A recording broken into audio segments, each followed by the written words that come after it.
یہ بڑی مصیبت ہے کہ آج کے دور میں ہر آدمی مفتی، نہ صرف یہ کہ مفتی بنا ہوا ہے بلکہ مفتی اعظم بنا ہوا ہے. میرا کوئی تعارف کروا رہا تھا یہ مفتی اعظم ہے، میں نے کہا اللہ کا واسطہ میں مفتی اعظم نہیں ہوں بھائی، کوئی چھوٹی چیز بھی کسی کو بنا دیا کرو. ہر آدمی کیا بنا ہوا ہے؟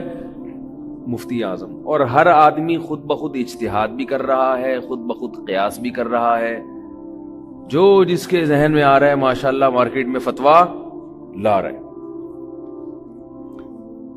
تو داڑھی کاٹنا گناہ کبیرہ ہے. آپ صلی اللہ علیہ وسلم نے حکم دیا اعفوا اللحا وقصوا الشوارب خالف الیہود والنصارى. البدایہ والنہایہ میں ایک واقعہ لکھا ہوا ہے کہ کسریٰ کے کچھ ایلچی آپ صلی اللہ علیہ وسلم کی خدمت میں آئے، وہ غیر مسلم تھے، ان کے چہروں پہ داڑیاں نہیں تھی.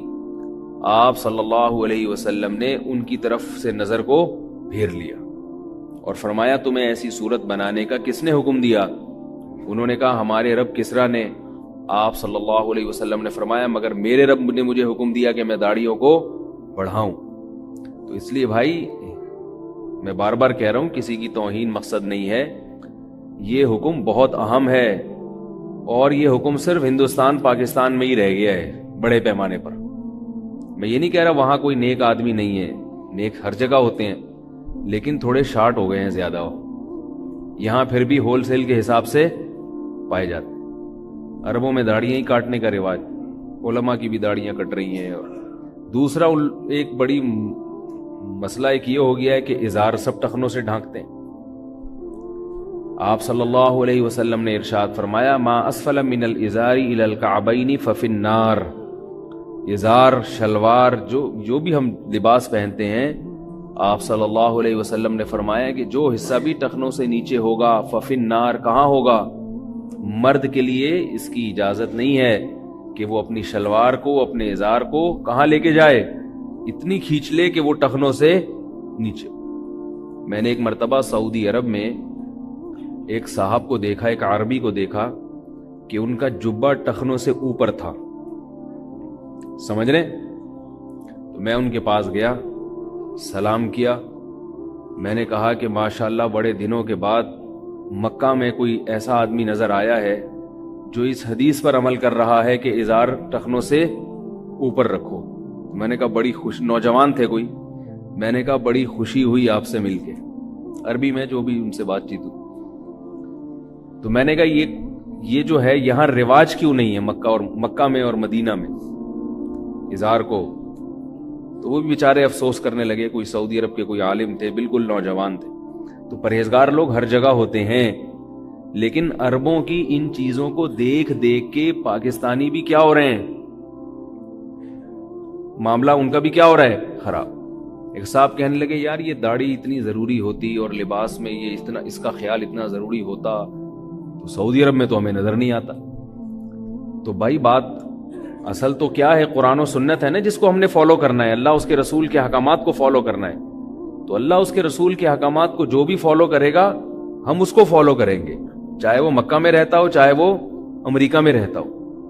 اور اگر کوئی اللہ اس کے رسول کے کسی حکم کو فالو نہیں کر رہا، چاہے وہ مکہ میں رہے چاہے وہ امریکہ میں رہے، ہم نے اس کو فالو، بولو نا بھائی، نہیں کرنا. تو اپنے لباس کو بھی درست کرنے کی کوشش کریں. آج کل ایک نیا فتویٰ بھی مارکیٹ میں آیا ہوا ہے کہ پینٹ کو فولڈ نہیں کرنا. سمجھ میں آ رہی ہے بات؟ شلوار کو موڑنا نہیں ہے. نہیں سنا میرا خیال ہے آپ لوگوں نے یہ فتویٰ کہ بھئی موڑنا نہیں ہے شلوار کو. اب وہ کیا ہو رہا ہے کہ ان کی شلواریں ٹخنوں سے نیچے ہیں اور امام اسی حالت میں نماز پڑھاتا ہے. صحیح حدیث ہے آپ صلی اللہ علیہ وسلم کی، ان اللہ لا يقبل صلاة رجل مسبل ازارہ. آپ صلی اللہ علیہ وسلم نے فرمایا اللہ اس شخص کی نماز قبول نہیں کرتے جو اپنے ازار کو، صحیح حدیث ہے بالکل، ٹخنوں سے نیچے لٹکاتے. کتنی واضح حدیث ہے. لیکن یہ ایک چینل سے یہ فتویٰ بھی مارکیٹ میں آ گیا اور یہ اتنا پھیلا اس چینل پہ یہ فتویٰ کہ یہ ہمارے سامنے ہی آیا یعنی ہم نے اپنے بچپن میں بھی اس چینل کے لوگوں سے، ان علماء سے یہ کبھی نہیں سنا. وہ لوگ بھی یہی کرتے تھے کہ اپنے ازار کو، شلوار کو ٹخنوں سے اوپر رکھتے تھے. تو بجائے اس کے کہ بھائی ماحول کے لحاظ سے اپنے آپ کو تبدیل کرو اسلام کے مطابق، ہم نے اسلام کو ماحول کے حساب سے تبدیل کرنا شروع کر دیا. اگر آپ کو شرم آ رہی ہے شلوار ٹخنوں سے اٹھاتے ہوئے یا پینٹ کو فولڈ کرتے ہوئے، تو آپ بولو کہ اللہ تعالیٰ سے دعا مانگو، اللہ مجھے ہمت دے، ماحول معاشرے سے مقابلے کی توفیق عطا فرمائے. جب تک نہیں ہوتا توبہ استغفار کر لے انسان، لیکن شریعت کو تو تبدیل نہ کرے نا بھائی. کیا خیال ہے؟ غلط تو نہیں کہہ رہا؟ شریعت کو تو تبدیل نہ کرے. شریعت تو وہی ہے جو 1400 سال پہلے رسول اللہ صلی اللہ علیہ وسلم لے کر آئے تھے. یہ لوگ جو پینٹ پہن کے نماز پڑھتے ہیں اور ان کو شرم آتی ہے کہ بھئی ٹخنوں سے اوپر پینٹ ہوگی تو ہم برے لگیں گے دیکھنے میں، تو اس کا ایک حل یہ ہے کہ پینٹ پہنو ہی نہیں. کیا خیال ہے بھائی؟ شلوار قمیض پہن لو، کیا اس میں کیا جا رہا ہے؟ پینٹ پہننا جائز ہے، کوئی فرض واجب تو نہیں ہے نا. میرا خیال ہے نہیں آ رہی سمجھ میں بھائی. پینٹ پہننا کوئی فرض تو نہیں ہے، اور اگر پہننی ہی ہے تو ایک ٹیکنیکل طریقہ آپ کو بتا دیتا ہوں. جو شوز آپ خریدیں نا پینٹ کے ساتھ، وہ شوز ٹخنوں سے اوپر ہوں. آئی بات سمجھ میں؟ تو پھر جب اوپر سے پینٹ آئے گی تو وہ نیچے آپ کے ٹخنے کھلے ہوئے نظر نہیں آئیں گے. تو شریعت پر عمل بھی ہو جائے گا اور دیکھنے میں آپ کے خیال کے مطابق عجیب سے بھی نہیں لگیں گے آپ کے خیال. ورنہ آدمی شریعت پر عمل کر کے عجیب سا نہیں لگتا، جو شریعت پر عمل نہ کر رہا ہو وہ عجیب سا ہوتا ہے. لیکن ماحول چینج ہو گیا نا، تو جو کر رہا ہے وہ برا لگ رہا ہے. اس کی مثال ہمارے حضرت دیا کرتے تھے کہ اگر کسی علاقے میں سب لوگوں کی ناک کٹ جائے، کوئی حادثہ ہوا، تو اس علاقے میں جو ناک والا آئے گا وہ شرمندہ ہوگا. لوگ اسے کہیں گے یہ منہ پہ کیا لگایا بھائی یوں کر کے تم نے، کہیں گے نا اس کو ابھی یہ کیا لگایا بھائی. لوگ کہیں گے ناکو آ گیا ناکو. تو وہ بیوقوف اس کو چاہیے کہ وہ لوگوں کو کہے بھائی تم لوگوں کی ناک کٹی ہوئی ہے، تم ناکیں لگواؤ. لیکن وہ بیوقوف اگر ماحول سے متاثر ہو اور کہے یار سب کی کٹی ہوئی میری عجیب سی نوک لگ رہی ہے، اپنی ہی کاٹ ڈالے، تو بیوقوف ہوگا کہ نہیں ہوگا؟ عورت کو حکم دیا ہے کہ وہ اپنی چادر کو، اپنی شلوار کو زمین تک گھسیٹے. آپ صلی اللہ علیہ وسلم نے تو یہاں تک ترغیب دی کہ عورت جو برقع پہنے، چادر پہنے، تو وہ ایک بالش زمین سے گھسٹتی بھی جائے. واجب نہیں ہے مگر سنت ہے. عرب عورتوں میں یہ چیز ہے، عرب لوگ اپنی خواتین کو ایسا پردہ کراتے ہیں، یہ خوبی ہے ان کے اندر کہ ان کی عورتوں کے برقعے زمین تک، جو پردے دار ہیں ان میں جو دیندار ہیں، اور یہ جو آستینیں ہیں یہ بھی ہاتھوں سے باہر نکل رہی ہوتی ہیں. اور ہمارے ہاں جو برقعے مارکیٹ میں چل رہے ہیں خواتین کے، برقع زیادہ اچھا ہوتا ہے. یعنی خاتون برقع پہنتی ہیں نا تاکہ لوگ بد نظری سے بچیں، تو برقع پہن کے بد نظری پبلک زیادہ کر رہی ہوتی. ایک صاحب مجھے کہنے لگے یار اتنے اچھے اچھے برقعے آئے ہوئے ہیں، دل چاہتا ہے برقع ہی لے جاؤ گھر میں. مارکیٹ میں برقعے اتنے اچھے اچھے آئے ہوئے ہیں، دل چاہتا ہے برقع ہی لے جاؤ. تو یہ بھی غلط ہے بھائی. تو اللہ نے عورت کو حکم دیا تھا کہ وہ ازار چھپائے، ٹخنے سے نیچے کرے، اور مرد کو حکم دیا کہ وہ اپنی شلوار کو یا کوئی بھی چیز پہنی ہوئی ہے تو ٹخنوں سے اوپر رکھے. تو الٹا معاملہ ہو گیا کہ خواتین نے ٹخنے ننگے کرنے شروع کر دیے اور مردوں نے، تو ان کو برا نہیں لگ رہا جن کو لگنا چاہیے، اور جس کو برا نہیں لگنا چاہیے اس کو برا لگ رہا ہے. تو یہ حل بھی کر سکتے ہیں آپ، سمجھ رہے ہیں. اور اگر آفس میں کہیں مجبوری ہے، یونیفارم پہننا ہے جس میں وہ ٹخنے کھولنے کی اجازت نہیں دیتے، تو یہاں مجبوری میں گنجائش ہے کہ جب تک آفس ٹائم ہے آپ باس کی سختی سے بچنے کے لیے ڈھک لیں، اور جیسے ہی آپ کا آفس ٹائم ختم ہوتا ہے تو وہ فوراً آپ فولڈ کر کے اوپر کر لیں. لیکن مجبوری میں داڑھی کاٹنا جائز نہیں ہے، مجبوری میں ٹخنے ڈھانکنا جائز ہے. دونوں میں فرق کیا ہے اس کا بھی وقت نہیں ہے، ورنہ میں دلائل سے بتاتا کہ دونوں میں فرق کیا ہے. بعض چیزیں مجبوری میں جائز ہو جاتی ہیں اور بعض مجبوری میں جائز. نماز چھوڑنا مجبوری میں جائز ہے؟ بولو بھائی، نماز کسی قیمت پہ جائز نہیں. اگر نماز قضا کرنے کی اجازت ہوتی کسی بھی درجے میں تو اللہ حالت جنگ میں، میدان جہاد میں اجازت دے دیتے کہ نماز چھوڑ دو، ابھی گولیاں چل رہی ہیں. اللہ نے نماز کا طریقہ تو بدل دیا لیکن نماز چھوڑنے کی اجازت نہیں دی. پہلے میں یہ شلوار ٹخنوں سے اوپر والا، کیونکہ میں یہ دو چیزیں بہت دیکھ رہا ہوں، وہاں جہاں بھی گیا ہوں میں، سفر کرو سب علماء کی بھی ازار نیچے، اور آدمی حیران ہو جاتا ہے بھائی کیا کر رہے ہو. کوئی نیک ہو برا ہو سب کا حساب، اللہ ماشاءاللہ جن کو اللہ بچائے. تو ہمارے جو پاکستانی لوگ ہیں نا وہ کہتے ہیں کہ یہ ہمارے مولویوں نے کچھ ضرورت سے زیادہ سختی کی ہوئی ہے، ان کے ہاں تو کتنی آزادی ہے. تو ایسا نہیں ہے، یہ اللہ اس کے رسول کا حکم ہے. اور وہاں بھی عالم سے آپ فتویٰ لیں گے تو وہ یہ کہیں گے ٹخنے ڈھانکنا حرام ہے. بھائی جب آپ بھی کہہ رہے ہیں حرام ہے تو آپ نے کیوں ڈھانکے ہوئے؟ تو یہ بڑی گڑبڑ ہوتی ہے. تو یہ جو مسئلہ ہے نا، بعض لوگ کہتے ہیں تو تکبر کی وجہ سے حرام ہے، ہم میں تو تکبر نہیں ہے. اور بعض لوگ یہ کہتے ہیں کہ حضرت ابو بکر صدیق رضی اللہ تعالی عنہ کو رسول اللہ صلی اللہ علیہ وسلم نے ٹخنے ڈھانکنے کی اجازت دی تھی. بعض لوگ یہ کہتے ہیں.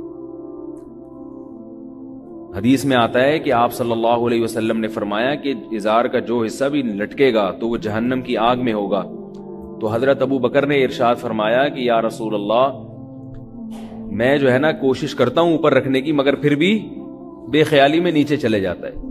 تو آپ صلی اللہ علیہ وسلم نے فرمایا انک لست ممن جرہ خیلا، تم تکبر کی وجہ سے ایسا نہیں کرتے. تو اس حدیث سے بعض لوگوں نے یہ سمجھا ہے، بعض لوگوں نے، کہ دیکھو یہ تو تکبر کی وجہ سے لٹکانا حرام ہے. حضرت ابو بکر میں چونکہ تکبر نہیں تھا تو نبی نے اجازت دے دی کہ نیچے لٹکا لو، تو ہم میں بھی تکبر نہیں ہے لہذا ہمیں بھی لٹکانے کی اجازت ہے. تو یاد رکھیے نبی صلی اللہ علیہ وسلم نے حضرت ابو بکر کو ڈھانکنے کی اجازت نہیں دی، بلکہ حضرت ابو بکر نے جو یہ فرمایا نا کہ بے خیالی میں ہو جاتا ہے، تو اس بے خیالی کی ریزن بیان کی ہے کہ زیادہ فکر کرنے کی ضرورت نہیں ہے، تمہارے اندر کبر نہیں ہے. باقی حضرت ابو بکر بھی ٹخنے کھولا ہی کرتے تھے. اگر اجازت ہوتی تو سب سے پہلے نبی خود عمل کرتے اس پر، کیونکہ آپ صلی اللہ علیہ وسلم میں بہرحال تکبر نہیں تھا. آپ صلی اللہ علیہ وسلم نے کبھی اپنے ٹخنے نہیں ڈھانکے ہیں. حضرت عثمان رضی اللہ تعالی عنہ جب صلح حدیبیہ کے موقع پر گئے ہیں مکہ، مشرکین مکہ سے بات چیت کے لیے، تو آپ کا ازار بھی ٹخنوں سے اوپر تھا. اس پر مشرکین مکہ نے آپ کا مذاق اڑایا. تو آپ نے فرمایا کہ تم بے وقوفوں کی وجہ سے میں اپنے نبی صلی اللہ علیہ وسلم کی سنت کو ترک، جملہ مکمل کر دیا کریں، نہیں کر سکتے. سمجھ رہے کہ نہیں سمجھ رہے؟ تو اس سے پتہ چلتا ہے کہ یہ اس وقت سے مذاق بھی اڑایا جاتا رہا ہے اس سنت کا، اور اس وقت سے صحابہ مضبوطی سے اس پر عمل بھی کرتے رہے ہیں. تو حضرت عمر رضی اللہ تعالی عنہ کی جب شہادت کا وقت آیا، ایک مجوسی نے آپ کے برچھا مارا تھا فجر کی نماز میں، تو آپ زخمی ہو گئے، اور آپ جب کوئی چیز کھاتے تھے تو اس زخم کے راستے سے باہر نکل آتی تھی. اس سے آپ کو یقین ہو گیا کہ اب میری زندگی ختم ہونے والی ہے. ایسی سخت حالت میں آپ نے ایک شخص کو دیکھا جو آپ کے پاس آیا، اس کا ازار ٹخنوں سے نیچے تھا. حضرت عمر نے اس بیماری کی حالت میں اس کو بلایا اور اس کو حکم دیا کہ اپنا ازار ٹخنوں سے اوپر کرو. اور حضرت عمر یہ بھی کیا کرتے تھے کہ جس کا ازار دیکھتے ٹخنوں سے نیچے ہے کوڑا مارتے تھے اس کے. مشکل ہو رہا ہے سر، کیا کرتے تھے؟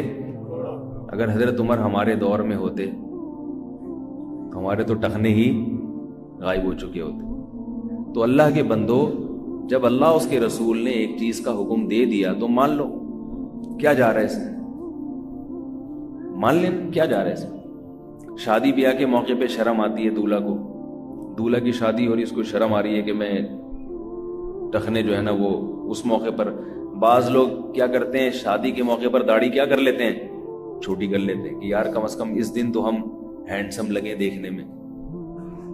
تو اتنا کیوں ڈر رہے ہو بیوی سے بھائی؟ ابھی سے اتنا ڈر رہے ہو ماحول اور معاشرے سے تو آگے کیسے چلو گے؟ بولو بھائی میں یہی حلیہ ہے، اسی میں قبول کرنا ہے تو قبول کرو، نہیں کرنا تو جاؤ. کیا خیال ہے؟ قبول کرنا ہے کرو، نہیں کرنا تو نکلو. تو ایک حکم تو یہ ہے جو دنیا میں ذرا شارٹ ہوتا ہوا نظر آ رہا ہے، داڑھی کا. یعنی جب بھی کہیں بھی سفر ہوتا ہے تو دینداروں میں بھی، لیکن الحمدللہ جب یہاں آتے ہیں تو ہمارے علماء کی داڑیاں بھی نظر آتی ہیں اور ازار بھی ٹخنوں سے اوپر نظر آتا ہے. خوشی ہوتی ہے کہ الحمدللہ بر صغیر میں اس کا اہتمام کیا جاتا ہے.